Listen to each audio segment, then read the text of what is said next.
70 বছরে কত পাপ করেছে হিসাব নাই। এই পাপগুলো লিস্ট করেন, দেখেন চোখ দিয়ে পানি ঝরতে থাকবে। আমার কথায় নারাজ হচ্ছেন? এই পাপগুলো লিস্ট করেন, চোখ দিয়ে পানি ঝরবে, আল্লাহ আমাদেরকে মাফ করে দেন। সবাই বলি আমিন। কত কবিরা গুনাহ হয়েছে, কত সগীরা। তবে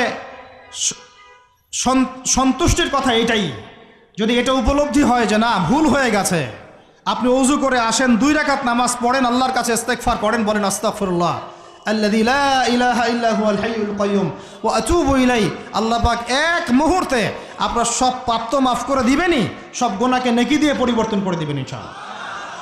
সময়ের কসম বলতে আল্লাহ কি বুঝিয়েছেন ভাই আমার সাথে বলেন?